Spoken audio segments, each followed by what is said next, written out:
From the Spectator, how Jon Stewart killed comedy. Yeah? Spectator writes, somewhere along the way, Jon Stewart discovered he could make stupid people laugh by smirking at Fox News clips, and the world has never been the same since. The Daily Show's heyday came at the turn of the century, just after Jon Stewart had taken it over from Craig Kilborn.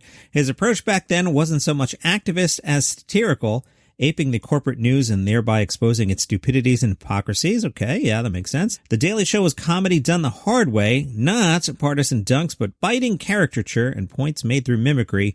To tune in back then was to feel like you were at the back of a 1990s classroom hanging out with a cool pack of slackers dressed ironically in suits to mock the teacher. So what happened? Jon Stewart, like so many entertainers of his day, was driven around the bend by the Bush administration. The show had always tilted left, but as the 2000s wore on, it became less about mocking the news than shouting at it.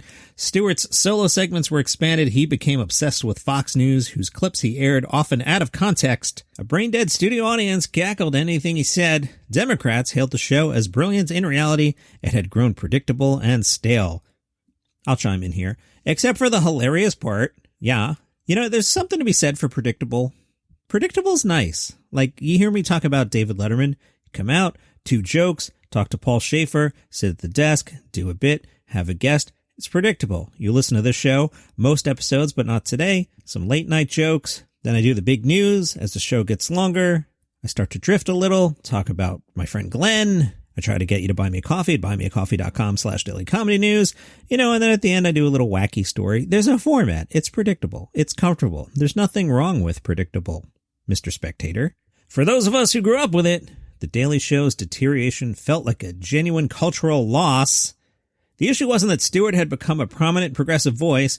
It was that he'd become a pundit, another voice screaming into the void. I'm sorry, was there like a Daily Show backlash that I completely missed? Did people not love Jon Stewart's Daily Show? Were there people sitting at home going, you know, I used to love the Daily Show and then Jon Stewart ruined it? So no surprise then that Stewart gave way to not just a successor, but to about 4 million of them. Today, his heirs who mimic both his approach and his politics are spread across practically every network on TV. Stephen Colbert puts his hands in his pockets and mugs at Donald Trump. John Oliver reads Vox articles off the teleprompter and intersperses them with F-bombs.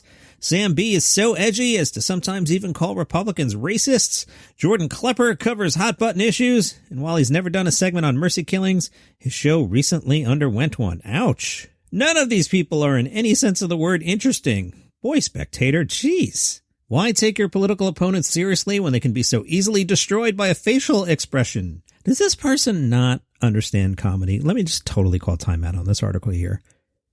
Let me ask you a question. You've heard me, I do digs at, say, Adam Sandler. Do you think I actually walk around all day thinking about Adam Sandler? Of course not. Now, when I go in the studio, do I ramp it up? Do I go in a bit of a character? Sure. The poverty of this act can be seen with the current host of The Daily Show, Trevor Noah. Noah has a rep for being unfunny. No, he does not. I knew about Trevor before anyone even mentioned The Daily Show and Trevor Noah. Trevor is hilarious. Watch his stand-up specials, Mr. Spectator. Noah has a rep for being unfunny, but I've always found him enjoyable enough and more sensitive than Stewart ever was. What he isn't is remotely transgressive. His Daily Show, even more than Stewart's, feels like a kind of Zoom-based woke consultancy with denunciations aimed at the usual right-wing targets. Since COVID, he's even instituted a name change, the Daily Social Distancing Show. Ha ha, writes the columnist. Its logo, the Statue of Liberty wearing a mask. Yeah, I don't know if you know this, Mr. Spectator. We sat home for 14 months because somebody mismanaged the pandemic. So if Trevor Noah wants to make fun of that, I'm down with it. Spectator writes, now contrast that with what might be my favorite all-time old Daily Show segment. It was a panel discussion from 2001 over the then-popular stunt show Jackass. The 3 experts, a pregnant civil libertarian, a media watchdog who sprays beer mace into his own eyes to demonstrate Jackass's sway over him, and a communications professor who won't stop playing a violent clip to demonstrate how violent TV is, played by Nancy Walls, Steve Carell, and Stephen Colbert, respectively, perfectly illustrate the absurdity of this kind of news segment. The bit works because it isn't partisan screamo, because it ridicules something we all recognize by embodying it and making us laugh at it. It would be nice to still have a show like that, one that understands that the medium was the message, that held up a mirror to the deeply stupid ways we communicate with each other today, and that's long gone. Even the comedians are pundits now. I'll jump in again. Now, I don't know specifically when that segment is. The article says it's from 2001. I'm going to guess it's from prior to September 11, 2001. Let me catch everybody up on the history of the 21st century.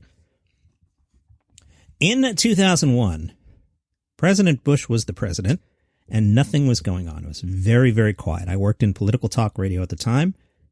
Coming off the Clinton years, it was like, what are we going to talk about today?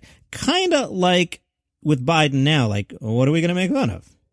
Then, I don't know if you've heard about this. There was a big terrorist attack on America on September 11, 2001. Then, things kind of changed. It was a big deal. People were rattled. Then we sent some troops in Afghanistan. And that sets off a whole chain of events I don't have time to get into today. Then in 2020, there was a pandemic, and we all sat home for 14 months. So why isn't The Daily Show making fun of Jackass? Because times change, man. The AV Club caught up with Robert Smigel talking about Triumph, the insult comic dog. Smigel said, it's been one of the things that separates Triumph as an insult comedian because he's got so many things to protect him and to protect the person he's insulting, so they all know it's nonsense. He's not real, and there's a whole layer of irony attached to this guy, like a bow tie and a cigar. He's making a kind of a Borscht Belt shtick that it's fairly unthreatening at this point, and he's almost like a low-status court jester who can just get away with saying stuff because he's inherently ridiculous already, so that's enjoyable. Comedians always say their stuff is born out of anger, and I love that. I love being able to do stuff that can have a point, be biting on some level, but that doesn't feel angry and is silly, like Marx Brothers kinds of stuff. The AV Club says, and there's something about you wearing this awful dog puppet, too. It's not a great puppet. Smigel, oh yeah. The level of puppetry is so groundbreakingly crappy, it's probably disarming to see the cheesy operations at hand. I remember the time I had to ask Jennifer Lopez if I could make fun of her during a commercial break at the VMAs, and I have to think the only reason she said yes is because I look so pathetic, like this guy in his 40s on my knees with a puppet, because I was getting in position. I had to be on my knees and was just like, is it all right if my dog makes a joke? She says something like, is it going to be about my butt? And I'm like, maybe. I mean, it's a dog. And she was like, all right, you're pathetic. How can I say no to you?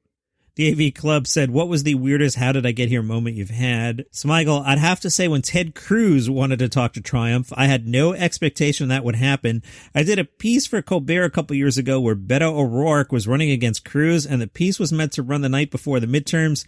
I went out there with a crew and some writers, and all I thought I was going to do was cover both campaigns. Cruz and Beto, that would be enough because there's a lot you can say about Ted Cruz without having to meet the guy. But I'm at this Cruz rally, and he's glad handling everybody afterward on this big stage, and one of the writers pretended that he was Cruz's age. Basically, actually, he's older, but he said, we went to Harvard together. He's just making stuff up, trying to get Ted's attention. Ted Cruz was talking to a million other people on stage, but the writer says, hey, Triumph's here. And Ted Cruz was like suddenly paying attention. Then he saw me and he waved his hand over with this big smirking grin like, this is going to be a battle of wits to remember. He thinks he's very funny and very smart, Harvard educated, and he thought he would represent himself well, and he couldn't resist the opportunity to do that. Here I was, surrounded by all these Ted Cruz supporters who just had nothing but hatred in their eyes.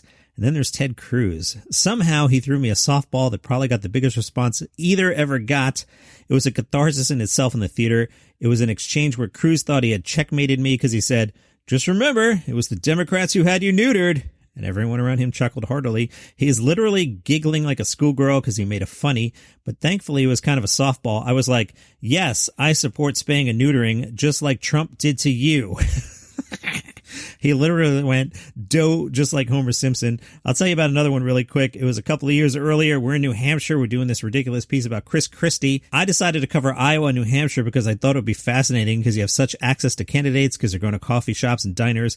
They're so accessible, so I thought it would be an amazing experience to get up close to people. We did this ridiculous thing. We were pretended that Chris Christie was going to a diner and we were warning them of all these things they had to do. I brought these two guys, and as Triumph was like, hi, I'm Governor Christie's advisor. We're here to scout the place before the governor comes in. It was like, all right, you're going to need to put the padlock on this cake display. The governor's liable to put his fist through the glass. When you serve the governor, use an open palm. Otherwise, he's liable to bite your hand off. It was just ridiculous. Anyway, we do this whole thing. And we don't have an ending. So we're sitting in the back room of the diner thinking about ideas. And the manager walks in and says, Chris Christie's here. It was called the Airport Diner in New Hampshire and Manchester, and it turned out because there was a huge snowstorm, he had to go back to Jersey for a photo op like he was handling the crisis. So we get our gear and start shooting, and we saw him walking out of the bathroom with his jacket off. He's just got Humpty Dumpty high water of the pants all the way up to his belly button, and I decided I've got to do this as a reporter. So we go into the bathroom like I was covering a hurricane or something like a reporter. It's my responsibility to determine what happened in there. It's so childish. Then it turned out someone else was in there. So I interviewed him like he was a hurricane survivor who had to save his family. Then we walk out of the bathroom and we see that Chris Christie's at a booth now drinking a milkshake. So we had Triumph just pass by nonchalantly saying, everything's good here. Nobody's fat.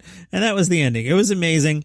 Craziest thing that ever happened was doing an entire piece on Chris Christie, and then Chris Christie shows up with all the places he could have been. That's your comedy news for today. You can follow this podcast on Spotify, Apple Podcasts, Google Podcasts, wherever you get your shows. See you tomorrow.